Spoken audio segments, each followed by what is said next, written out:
I'm talking about is the man was talking. I called in and asked a question. Charles wouldn't even give the man a chance to answer the question. Charles was talking before I completed the question.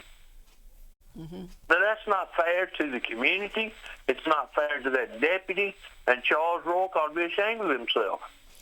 He is kissing up to this man to try to get information when that man becomes a sheriff. And the first time that man don't give Charles information, he's going to be talking about him just like he does Lane Perry. And he ought to be ashamed of himself by doing that. Well, I think probably in his situation, which is an awkward, Wayne Davis is in an awkward position at this time, and that's the way I view it. Others might see it differently, because he is not the interim sheriff until July 1st, I think, or somewhere in that neighborhood. It's July 1st. Lane goes out June the 30th. Okay. So Wayne Davis is still Colonel, I believe. His title is Colonel. Yeah. Wayne. Okay. Second Wayne in Davis, command. Second in command. So when he is asked a question, he's being asked a question from a prior sheriff, although he will become sheriff, an interim position of sheriff, until after June 30th, July 1st. There's probably questions that he can't answer. There's probably questions that people will hold him accountable for, but he was not in the position to make the decisions that were necessary. Well, and the question I was asking, he could have answered for the future. You know, not right now.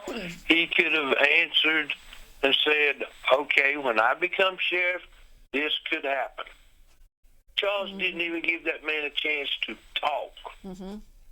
I hope he washed his face good last night, because there's no doubt in my mind he brown-nosed all night long. And the people know what I'm talking about. You know what that term means. The people knows what that term means. And Charles Roark, I hope you're satisfied, because I wasn't the only person that wanted the answer to that question.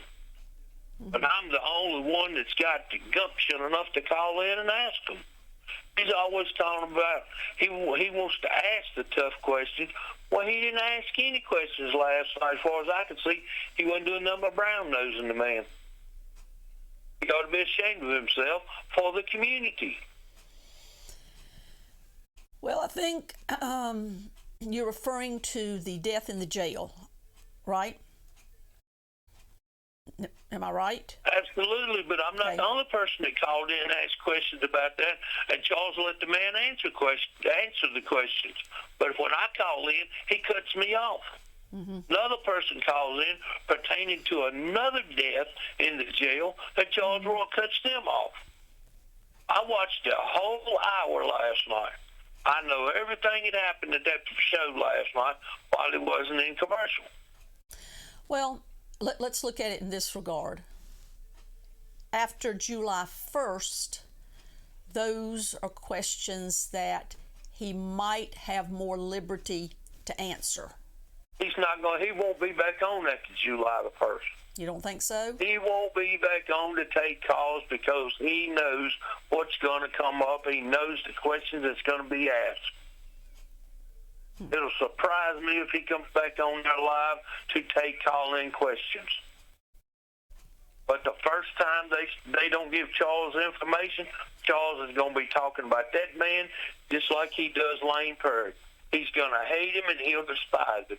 It spoke for itself last night. Have a good day, Deborah. All right, thanks for your call. All right, phone lines are open to take your calls this morning if there's something on your mind that you want to talk about.